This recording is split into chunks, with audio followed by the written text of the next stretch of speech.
Hello, I'm John Garvin, the writer and director, and I'm here with... Sam Whitwer. I play Deacon St. John in Days Gone. Yeah, and we're here to talk about the alternate path demo. So we did 2 demos for E3 this year.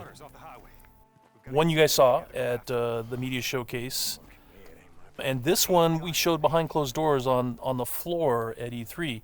And so for the first time, we're releasing it online so that everybody can kind of take a look at it. And I thought I'd just talk a little bit about, what the differences are, and just kind of just show you what we were trying to accomplish this year. Yeah, I mean, the most obvious difference so far is the last one was nighttime during the rain, and this is daytime during the snow. Yeah, and it's not just cosmetic. And I think that's one of the things we really wanted to emphasize, because this time we're showing sort of a day in the life of Deacon. You see he's on the drifter bike here.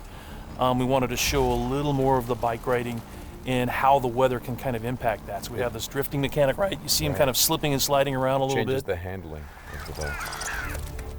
That's really interesting. Now, there were wolves there last time, John, and these wolves would pursue you down this road, and then Deacon had to turn his back, shoot a wolf, and he got clotheslined right up there, didn't he? Yeah, exactly. So this time you see that he wasn't being chased by the wolves. That's a dynamic event that can that can happen or not. It just depends on when you're playing the game. Interesting. And this time Deacon saw the ambush and he was able to avoid it. So he kind of comes up and around and behind them. So does weather impacts whether these creatures show up or not in daytime, nighttime, all that stuff? Yeah, absolutely. So especially the freakers, they come out, they're mostly nocturnal, but they will come out as the weather gets colder. They become stronger in the cold. Right. And so that will, again, kind of change up the way the game plays. That's very, very, I kind of love that you decided to do this as a demo to show 2 completely different iterations on the same exact mission in the game. Yes, exactly. So we wanted to have, the job is basically the same. Deacon hears that his buddy's in trouble, rides out to save his life. And, as you can see here, this is a completely different experience from what we showed in the first demo. In the first one, Deacon gets clotheslined, and it sounded very painful, by the way. Speaking of painful, okay, so the combat in this game is fairly brutal. John, you want to talk about that a little bit? Well, we just wanted to make it as realistic as possible. So, yeah, we're not holding back on that at all. And Sam's done most of his own stunt work for this. And I can tell you that when we're on the performance stage and we're capturing that stuff, we just try to keep it real, right? Right. Well, right. There was sort of a decision made at some point. I've been on the project for 2 or 3 years now. Yeah, I think 3 years. And so early on, I think there was a more, what were we? It was more Kurt Russell and sort of a two-fisted thing, and then it turned into, hey, let's take this quite seriously. And what that required is a lot more.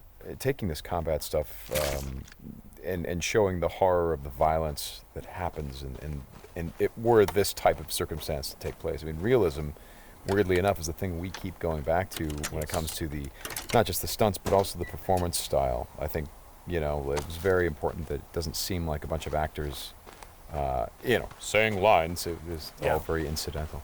And we wanted the world to sort of reflect that as well. So you saw there that, Deacon broke into that emergency vehicle and found some supplies. So this is what we're calling our survival vision. So you saw that earlier when he was looking at Manny's bike on the ground. Mm-hmm. And it's just kind of a way of seeing tracks in the world and sort of imagining what might have happened. Mm-hmm. And here I just wanted to point out that you're seeing in this part of the demo that there are freakers there. There weren't there before because it wasn't snowing. It was, and it was getting lighter out. It wasn't getting darker like it is.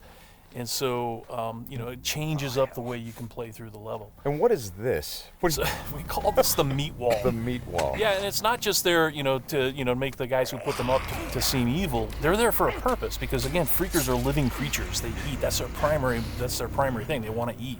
And so you hang these dead freakers up, and any freaker, rather than coming into their camp like you see here, they would actually stop and snack. Yeah, exactly. Yeah. And then the same thing with this freaker that they've hung upside down. Mm-hmm. There's a bear trap underneath it, and they use that because a freaker will come, be attracted to the meat, and then hit that trap.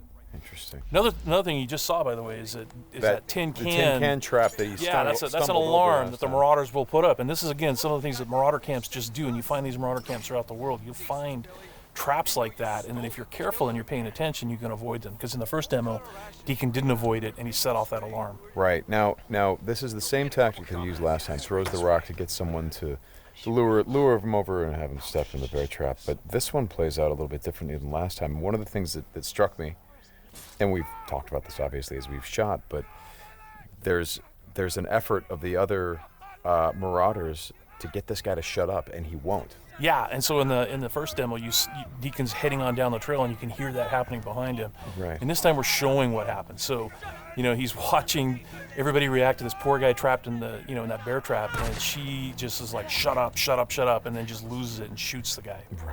Right. And of course, in the meantime, Deacon is crafting a Molotov and just takes them all out. Right. Oh boy, this dude. Ow. So again, it's like in the previous demo, Deacon would have gone off to the trail down to the right. This time he's going to head this way. He follows the tracks, and comes under a sniper attack. Now let me ask you something about the survival. Okay, there's a sniper attack coming, but the survival vision is, if you don't say upgrade your survival vision, can you miss clues? I mean, are there things that you would get if you upgraded your survival vision that would help you complete the mission better? Exactly, and you have to, we have a whole skill tree, and it's all tied to the experience that you can earn as you're just playing through the game, and then you can upgrade those things. What's happening here? We got a freaker tied to a tree. Yeah, so this is another type of trap that Marauders will set. They will basically chain freakers to the perimeter of their camps, and they use them as kind of an alarm system. And then that, you saw that Marauder there, he was just tormenting the poor freaker, and then so Deacon kind of takes advantage of that. Well, and you think for a moment that Deacon is the guy, he's sort of helping the freaker by, getting the guy that taunted him. Is like, no, and then he's going to take the freaker out right afterward. Exactly. And this is a bit of silent sniping using the crossbow. Yeah, so this whole sequence at the end plays out very differently. In the first demo, you saw Deacon use a swarm. He weaponized a swarm, lured them into the camp, and then they kind of did the work for him. There's no swarm in this run-through. Right. So the player really has to go in and use what we're calling our strategic sandbox combat, and that's just, stealth mechanics and setting and using traps, whole arsenal of weapons. You see there's a variety of weapons that Deacon's going to use through this, including the crossbow. He crafts his own bolts. And he's got to figure out how to get up to Manny, just using his combat skills instead of doing it strategically. So straighten me out. Those bonfires, were those there in the previous demo? No, they weren't. Right. So that's another big difference. Is that if you come here during the day, it's like in the media showcase demo, there was like kind of a fight club thing going on. Right. They were punching each other, and everybody was just sort of getting into it. Nobody's really paying attention to what's going on. Yeah. And now it's getting dark and it's cold out. So they've built these bonfires. So. And again, it's not just a cosmetic change in the way the... Well, it's cold, right? Yeah, it's because it's cold. They have to build some... So it changes the way the Marauders behave in the level. Mm-hmm. Well, that's very... Again, this is part of the reason why I love that you did this as a demo, because the behavior of all of these things, not just the freakers, but the Marauders, everything, there's a logic to it. You can track why they're doing the things that they're doing. And you can use it to your advantage in the gameplay. That's kind of what I like about this so much. And that's really what we wanted to showcase this year, is that it's an open world game, and everything you see around here. And again, we're only playing this two different ways. You saw that waterfall way up there off in the distance. There's a bridge that goes in front of that. If you had a sniper rifle and enough ammunition, you could have driven your bike all the way up there. There's trails that go all the way up there, and you could have used your sniper rifle to take out this entire camp, because it would have taken them a while to figure out where the shots were coming from and to get to you. So, that's a different way to play. There's another way to play, by the way, where you could have just stealthed in through the entire camp if you had the skills to do it. And you could have just taken everybody out silently, or almost everybody, and then you could have gotten up to where Manny's being held using a different route, and just stealth killed that guy. There's no reason that you have to come in and run and gun it like Deacon is doing here. Hey, how scarce is ammunition? Because I see him switching from a bunch of weapons, and when we saw this demo, when I came in and saw it at A3, one of the things that I really enjoyed was I was sitting next to you, and the driver was playing the game, and at some point I saw you shift in your chair and you leaned forward, and I heard you say, "Oh man, uh-oh."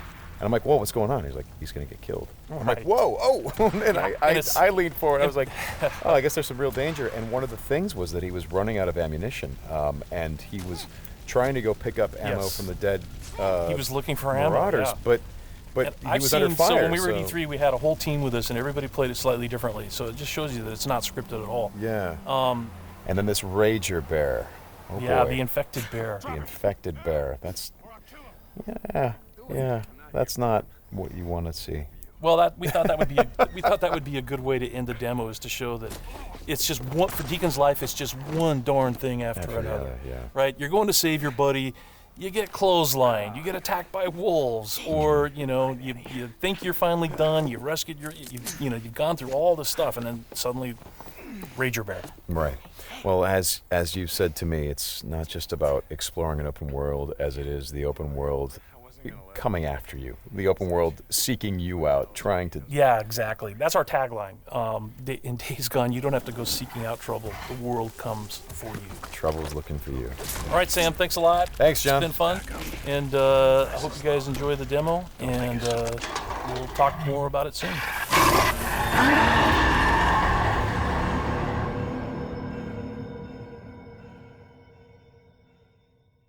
PlayStation